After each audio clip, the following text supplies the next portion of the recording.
ពាក់ព័ន្ធនឹងប្រធានបទនឹងខ្ញុំចាប់ដើមចូលបកស្រាយបណ្ដោយមុននឹងខ្ញុំអាចឆ្លើយសំណួរពាក់ព័ន្ធថាធ្វើម៉េចយើងអាចបំភ្លេចគេបានហ្នឹងណា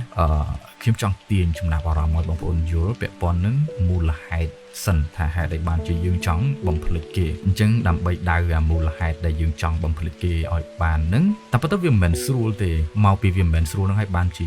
យើងភាគច្រើនឈឺចាប់ខូចចិត្តច្រើនហើយអ្នកខ្លះអាចឈានទៅដល់លូតទឹកអីសម្រាប់ខ្លួនផងក៏មានដែរអញ្ចឹងហើយបានថាវាមិនស្រួលវាពិបាកដើម្បីដោះស្រាយអាបញ្ហាពិបាកនឹងបានយើងត្រូវតែពិនិត្យវាឲ្យយល់ពីមូលហេតុយើងត្រូវដៅឲ្យបានថាមូលហេតុដែលយើងចង់បំភ្លេចគេនឹងវាកើតចេញមកពីគោលដៅអីចេតនាអីធម្មតាយើងគិតថាយើងស្រឡាញ់គេខ្លាំងយើងពិបាកទ្រាំនឹងអារម្មណ៍នៅពេលដែលគេបោះបង់យើងចោលហើយគេដើរចោលពីយើងចឹងទៅយើងពិបាកទទួលយកយើងឈឺចាប់អញ្ចឹងនៅពេលដែលយើងឈឺចាប់យើងគិតថាយើងចង់ធ្វើឲ្យខ្លួនឯងមានលទ្ធភាពសប្បាយចិត្តរីករាយឡើងមកវិញយើងចង់មានសេរីភាពផ្លូវចិត្តត្រឡប់មកវិញយើងចង់លែងមានការឈឺចាប់ទាំងអស់ហ្នឹងអញ្ចឹងមាត់យើងនិយាយថាខ្ញុំលែងចង់ឲ្យមានអាការឈឺចាប់ហ្នឹងខ្ញុំអត់ចង់ឲ្យឈឺចាប់អញ្ចឹងទៀតទេ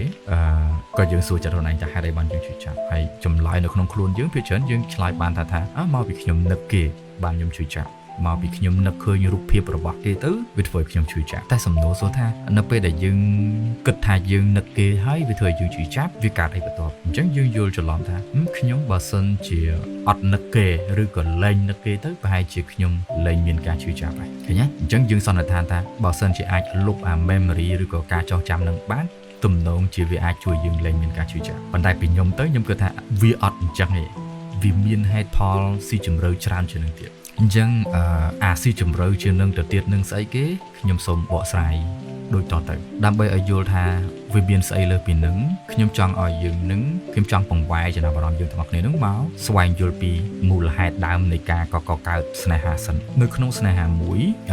នៅពេលដែលមនុស្សម្នាក់ក្នុងនាមជាបុគ្គលយើងនឹងទៅចាប់អារម្មណ៍ប្រតិបត្តិស្រឡាញ់អ្នកណាម្នាក់វាមានដើមចមវាមានមូលហេតុវាមាន chemistry អារម្មណ៍ផ្លូវចិត្តមួយចំនួនដែលវាត្រូវនឹងចិត្តយើងហើយទើបយើងអាចមានលទ្ធភាពស្រឡាញ់គាត់បានអញ្ចឹងបាននៅភាសាស្រីគេនិយាយថាមាននិស្ស័យហ្នឹងណាយើងត្រូវចាំថាអញ្ចឹង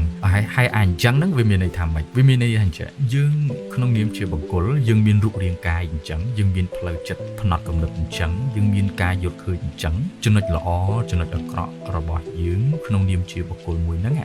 ជាទូទៅយើងមាន identityយើងមានអត្តសញ្ញាណជាបុគ្គលនឹងមួយប៉ុន្តែនៅពេលដែលយើងយកអា identity ឬក៏អត្តសញ្ញាណក្នុងនាមជាបុគ្គលនឹងយកទៅប្រតិកម្មជាមួយនឹងបុគ្គលមួយទៀតយកទៅប្រស្រ័យតាក់ទងជាមួយនឹងបុគ្គលមួយទៀតអញ្ចឹងបុគ្គលមួយទៀតនឹងក៏ដូចយើងដែរគាត់ក៏មានអត្តសញ្ញាណរបស់គាត់ដែរហើយកន្លែងនេះសួរថាអត្តសញ្ញាណ identity របស់គាត់នឹងស្អីគេអញ្ចឹងនៅពេលដែលយើងមិនយល់គ្នានៅពេលដែលយើងយល់គ្នាដែរតែយល់គ្នាតិចតិចអញ្ចឹងនៅពេលដែលយើងប្រតិកម្មជាមួយគ្នាវាធ្វើឲ្យយើងនឹងមានអត្រាត្រូវគ្នាតិចឬក៏ច្រើនវាអាស្រ័យនៅលើអាកតានឹងឯងអាចំណុចកន្លែង identity នឹងឯងជាក់ស្ដែងឧបមាថាខ្ញុំគឺជាក្មេងអត់ម៉ែទៅអត់សូវមានអ្នកធ្វើល្អជាមួយខ្ញុំទេអញ្ចឹងណាពីតូចមកខ្ញុំកំព្រីអញ្ចឹងនៅពេលដែលខ្ញុំទៅស្រឡាញ់រាប់អានអ្នកណាអាហ្នឹងគឺជាអត្តសញ្ញាណខ្ញុំអត្តសញ្ញាណខ្ញុំគឺជាមនុស្សដែលខ្វះក្តីស្រឡាញ់ស្រាប់នៅពេលដែលខ្ញុំទៅប្រស្រ័យតាក់ទងជាមួយនរណាម្នាក់មិនថាចរិតគាត់ល្អឬអាក្រក់អីប៉ុន្តែចៃដន្យបុគ្គលម្នាក់នឹងគាត់ធ្វើល្អជាមួយខ្ញុំគាត់ផ្ដល់ក្តីស្រឡាញ់ឲ្យខ្ញុំច្រើនអញ្ចឹងទៅខ្ញុំមានអត្រាខ្ពស់ដែរនឹងស្រឡាញ់គាត់ខ្លាំងពីព្រោះអីនៅពេលដែលខ្ញុំឃ្លានអារម្មណ៍ទាំងអស់ហ្នឹងគឺខ្ញុំសឹកកលេចទៅបុគ្គលហ្នឹងខ្ញុំទៅប្រស្រ័យជាមួយបុគ្គលហ្នឹងទៅបុគ្គលហ្នឹងផ្ដល់ឲ្យខ្ញុំច្រើនក៏ខ្ញុំស្រឡាញ់គាត់ទៅអញ្ចឹងឃើញទេអារម្មណ៍ស្រឡាញ់វាកើតចេញមកពីយើងក្នុងនាមជាអត្តសញ្ញាណបុគ្គលនីមួយៗហ្នឹងទៅប្រស្រ័យជាមួយគេទៅយើងមានស្អីយើងខ្វះស្អីហើយគេមានស្អីគេខ្វះស្អីហ្នឹងវាត្រូវគ្នាឧបមាថាបើយើងជាមនុស្សអាត្មានិយមពេលដែលយើងទៅស្រឡាញ់ជាមួយអ្នកផ្សេងដែលគេជាមនុស្សអាត្មានិយមដែរឃើញអត្រាត្រូវគ្នាហ្នឹងវាមានតិចបើសិនជាអ្នកខ្លះវិញគាត់ពីតូចមកគាត់មានបញ្ហាថាគាត់គឺជាមនុស្សដែលត្រូវបានសង្គមបង្រៀនគាត់ឲ្យយល់ថាស្រឡាញ់គឺជាការលះបង់អញ្ចឹងដូចឪពុកម្ដាយគាត់បង្ហាញប្រាប់គាត់បរៀនគាត់ថាបើកូនឯងស្រឡាញ់គេកូនឯងត្រូវធ្វើដើម្បីគេបានច្រើនអញ្ចឹងទៅដល់ពេលធំឡើងគាត់មានអត្តសញ្ញាណជាមនុស្សដែលធ្វើស្អីដើម្បីអ្នកដទៃច្រើនអញ្ចឹងសេចក្តីសុខសេចក្តីរីករាយរបស់គាត់វាកើតចេញមកពីថាតើកាលណាខំប្រឹងធ្វើល្អដើម្បីគេច្រើនទៅសង្ឃឹមថាគេស្រឡាញ់ខ្លួនណាពីព្រោះអាហ្នឹងគឺជារូបមន្តនៃការស្រឡាញ់គ្នាអញ្ចឹងហើយបានជាគាត់ទៅរៀនបានអាទិស្ដីថាស្រឡាញ់គឺជាការលះបង់អីចឹងទៅអញ្ចឹងសួរថាអាទាំងអស់ហ្នឹងវាមានន័យថា មិនយើងនីមួយមានបញ្ហារៀងខ្លួនបកគលនោះក៏មានបញ្ហាយើងក៏មានបញ្ហានៅពេលដែលយើងទៅប្រតិកម្មជាមួយគ្នាស្រាប់តែអាបញ្ហារបស់យើងប៉ុន្តែគេមានគេផ្ដល់មកឲ្យយើងដល់ពេលគេមានបញ្ហាស្អីមួយផុនគេដែរហើយយើងផ្ដល់ទៅឲ្យគេដែរក៏យើងត្រូវគ្នាចឹងទៅយើងបំពេញទៅឲ្យគ្នាទៅវិញទៅមកអញ្ចឹងនៅពេលដែលសម័យថ្ងៃមួយឧបមាថាយើងធ្វើច្រើនដើម្បីគេពីព្រោះយើងពីតូចមកគេបង្រៀនថាស្រឡាញ់គឺជាការលះបង់បើយើងស្រឡាញ់នរណាម្នាក់យើងត្រូវធ្វើច្រើនដើម្បីគេយើង care ច្រើនដើម្បីគេស្រាប់តែយើង care គេស្រឡាញ់ដល់ពេលថ្ងៃមួយអាបរិមាណនៃការ care ហ្នឹងវាចាប់ដើមសាបដោយសារម្នាក់មកខាងទៀតហ្នឹងគាត់គិតថាការលះបង់ប៉ុណ្ណឹងវាអត់អស់ចាយទេព្រោះមានអ្នកផ្សេងគេលះបង់ជាមួយគាត់ច្រើនជាងនឹងទៀតអញ្ចឹងគេសម្រេចចិត្តទៅចោលយើងបាត់គេទៅយកអ្នកណាដែល care បានល្អឬក៏គ្រាន់បើជាងយើងហើយយើងទោះបីយើង care ក្នុងកម្រិតប៉ុណ្ណាក៏ដោយសម្រាប់យើងអាបរិមាណប៉ុណ្ណឹងវាច្រើនណាស់ណាពីព្រោះយើងមានប៉ុណ្ណឹងប៉ុន្តែអាប៉ុណ្ណឹងវាប៉ុណ្ណាសម្រាប់គេយើងអត់ដឹងអញ្ចឹងអាកន្លែងនេះមានន័យថាម៉េចស្រាប់តែពេលដែលយើងត្រូវបានគេដើរចោលទៅយើងវាពិបាកចិត្តពីព្រោះយើងគិតថាអញខំធ្វើល្អជាមួយគេប៉ុណ្ណឹងដែរហេតុអីគេមើលមិនឃើញតម្លៃខ្ញុំហេតុអីគេដើរចោលខ្ញុំយល់ទេហេតុអីបានជាពីមុនពេលយើងធ្វើល្អប៉ុណ្ណឹងគេស្រឡាញ់យើងបានគេនៅល្អជាមួយយើងកើតដល់ពេលឥឡូវហេតុអីវាប្រែប្រួលហេតុអីបានជាប៉ុណ្ណឹងវាលែងមានតម្លៃអញ្ចឹងនៅពេលដែលយើងមានការយល់ឃើញអញ្ចឹងយើងចាប់ផ្ដើមគិតទៅដល់អាហ្នឹងណាយើងក៏ខូចចិត្តព្រោះយើងចាប់ផ្ដើមសួរសំណួរហ្នឹងទៅយើងឆ្លើយអត់ចេញយើងអត់ដឹងថាមូលហេតុអីបានជាគេមើលលែងឃើញតម្លៃយើងអញ្ចឹងនៅពេលដែលគិតក៏ស្រាប់តែធ្លាយចូលនឹងចម្លើយមួយនោះបើសិនជាយើងឆ្លើយខុសចម្លើយរបស់វានឹងធ្វើឲ្យយើងយល់ខុសយល់ច្រឡំលើខ្លួនឯងឧបមាថា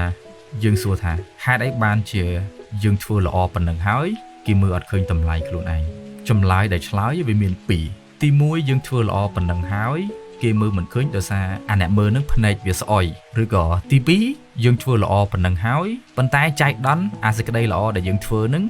វាអត់មានតម្លៃអីសោះអញ្ចឹងនៅពេលដែលយើងគោះក្បាលយើងជុំទៅលើថាអញធ្វើល្អមិនបានប្រយោជន៍អីសោះឬក៏ស្អីអញ្ចឹងយូរទៅវាច្រឡំទៅគិតថាអញជាមនុស្សដែលគ្មានតម្លៃអញ្ចឹងអាហ្នឹងគឺជាពេលដែលយើងប្រតិកម្មនឹងខ្លួនឯង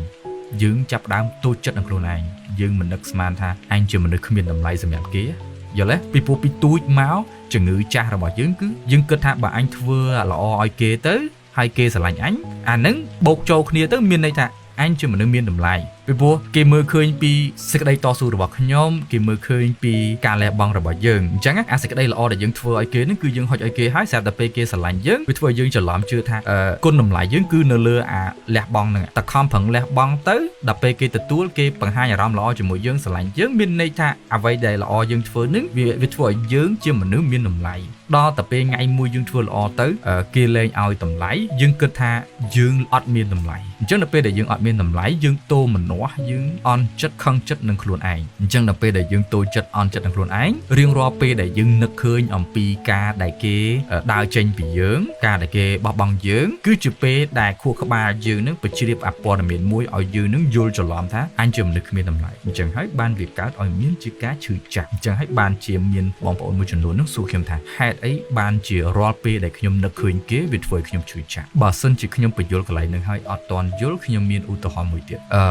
សម័យថាយើងធ្លាប់ធ្វើល្អជាមួយគ្នារីករាយជាមួយគ្នាសប្បាយចិត្តជាមួយគ្នាយ៉ាអញ្ចឹងនៅពេលដែលយើងសប្បាយខួរក្បាលយើងវិញ្ញាណញ៉ាមអារម្មណ៍សប្បាយនេះពីមុនយើងធ្លាប់ជាមនុស្សអត់ល្អចេះពីចេះបីដល់ពេលយើងខំធ្វើច្រើនដើម្បីគេយើងរីករាយយើងស្រឡាញ់គេខ្លាំងយើង care ពីគេខ្លាំងយើងធ្វើល្អជាមួយគេខ្លាំងអញ្ចឹងហើយដល់ពេលយើងធ្វើល្អកាន់តែច្រើនអារម្មណ៍យើងកាន់តែរីករាយស្រាប់តែថ្ងៃមួយអាមនុស្សដែលយើងធ្វើល្អជាមួយនឹងអាមនុស្សដែលយើងធ្វើល្អហើយយើងតែងតែសប្បាយចិត្តជាមួយនឹងដែលហៅថាមនុស្សដែលយើងស្រឡាញ់ហ្នឹងគាត់លែងនៅមានវត្តមាននៅហ្នឹងណាហើយយើងអត់បានចេញទៅធ្វើអំពើល្អនឹងជាមួយគេអត់បានធ្វើអាសេចក្តីរីករាយនឹងជាមួយគេទេខួរក្បាលយើងចាប់ដើមលហលហែវពីព្រោះអីអាសកម្មភាពដែលយើងនឹកឃើញអំពើដែលយើងនឹកឃើញទាំងប្រមាណ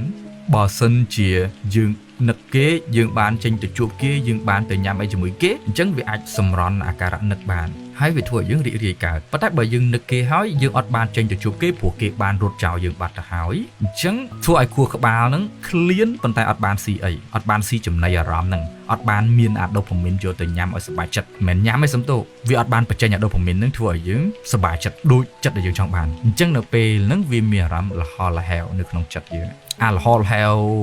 អយហ្នឹងគឺជាការឈឺចិត្តហ្នឹងឯងខូចចិត្តហ្នឹងអូខេអញ្ចឹងសួរថាខ្ញុំបញ្យល់ទាំងអស់ហ្នឹងមានន័យថាម៉េចត្រឡប់មកវិញពេលដែលយើង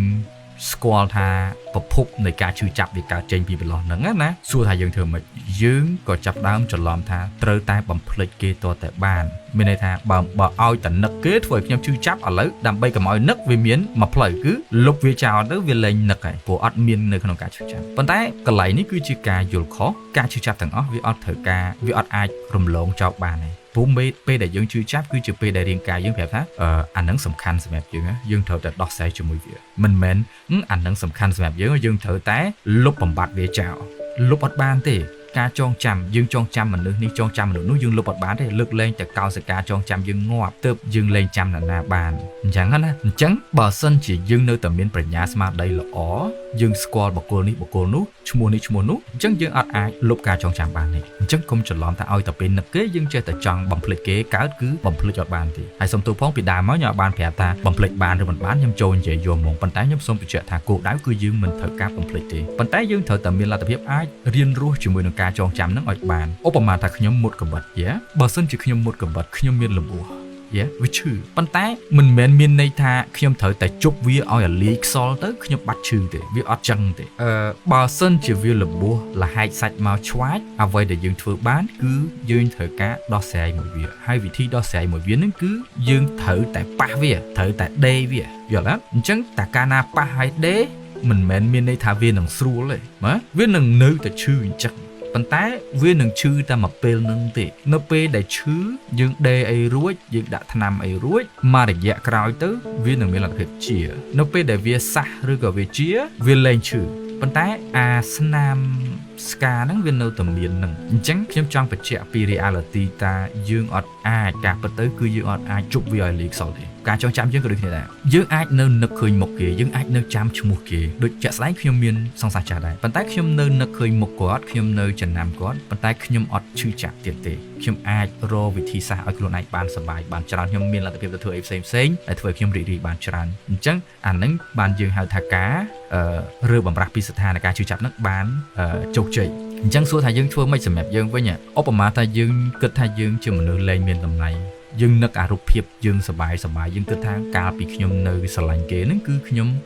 ជាមនុស្សប្រភេទនេះខ្ញុំជាមនុស្សប្រភេទនោះមនុស្សប្រភេទនេះប្រភេទនោះហ្នឹងគឺជាមនុស្សដែលខ្ញុំសប្បាយចិត្តខ្ញុំចង់ខ្លាយជាមនុស្សប្រភេទអញ្ចឹងរាល់ថ្ងៃខ្ញុំចង់ខ្លាយជាមនុស្សរីករាយអញ្ចឹងរាល់ថ្ងៃប៉ុន្តែចៃដន្យយើងបាត់បង់អាលទ្ធភាពរីករាយហ្នឹងមិនមែនមានន័យថាយើងគ្មានវិធីសាស្ត្រធ្វើឲ្យយើងរីករាយបានឡើងមកវិញទេវាមានវិធីសាស្ត្រធ្វើឲ្យយើងសប្បាយរីករាយជាក់ស្ដែងទៅពេលដែលយើងនឹកគេវាធ្វើឲ្យយើងសប្បាយចិត្តតែដល់ពេលយើងអត់បានជួបគេវាធ្វើឲ្យយើងខកចិត្តអញ្ចឹងវិធីសាស្ត្រដើម្បីសប្បាយចិត្តវាមានច្រើនទម្រង់ពេលខ្លះអ្នកខ្លះខូចចិត្តគាត់ទៅច្រៀងអ្នកខ្លះខូចចិត្តគាត់ទៅផឹកអីចឹងទៅអញ្ចឹងយើងដែលជាអ្នកខូចចិត្តយើងត្រូវយល់យើងត្រូវចេះវិធីក្នុងការកែប្រែសាច់រឿងរបស់យើងការដែលគេចាក់ចេញទៅនឹងយើងត្រូវតែរៀនទទួលស្គាល់ថាយើងអត់អាចខាត់គាត់បានហើយក៏យើងអត់អាចកែប្រែស្អីដែលជាជំរឿនរបស់គាត់កើតទេមិនថាយើងវល់លន់តួមិនក៏ដោយបើគេចង់ទៅគឺចង់ទៅហើយអញ្ចឹងចង់មិនចង់យើងត្រូវតែទទួលស្គាល់ប្រឡោះហ្នឹងបន្ទាប់ពីយើងទទួលស្គាល់ប្រឡោះហ្នឹងហើយសួរថាយើងធ្វើអីបានទៀតអ្វីបន្ទាប់ដែលយើងត្រូវធ្វើយើងត្រូវយល់ថាអញ្ចឹងរាល់អារូបភាពសប្បាយដែលយើងធ្លាប់មានជាមួយគាត់រាល់ការចងចាំទាំងអស់ដែលយើងធ្វើជាមួយគាត់ឬក៏រាល់អាការលះបង់ដែលយើងធ្លាប់ធ្វើដើម្បីគាត់មិនមែនមានន័យថាវាលែងមានតម្លៃទេវាគឺជាការចងចាំមួយដែលយើងអាចរៀនជាមេរៀនបានថានឹងយើងគឺជាមនុស្សដែលមានលទ្ធភាពស្រឡាញ់អ្នកដទៃបានខ្លាំងក្នុងកម្រិតហ្នឹងយើងគឺជាមនុស្សដែលគ្រាន់បើឲ្យអស្ចារ្យណាស់ដែលមានលទ្ធភាពអាចផ្ដល់ក្តីស្រឡាញ់ដ៏ល្អមួយទៅឲ្យគេក្នុងកម្រិតហ្នឹងឥឡូវចែកដល់មនុស្សហ្នឹងលែងមានលទ្ធភាពទទួលអញ្ចឹងយើងត្រូវរៀនវិចខ្ចប់អាគុណតម្លៃហ្នឹងអាលទ្ធភាពដែលយើងអាច care ពីអ្នកណាខ្លាំងកម្រិតណាហ្នឹងយើងវិចខ្ចប់វាឲ្យស្អាតហើយយើងកាន់វាយកទៅរកអ្នកផ្សេងណាដែល គេប្រហែលជាឲ្យតម្លៃបងបកាយ care បើអញចូលចិត្ត care ពីគេពីឯងហ៎អញ្ចឹងបើអញ care ពីខ្ញុំបណ្ដោយទៅអញ្ចឹងឃើញអញ្ចឹងយើងត្រូវចេះវិចខ្ចប់អំពើល្អសកម្មភាពល្អដែលយើងធ្លាប់ធ្វើ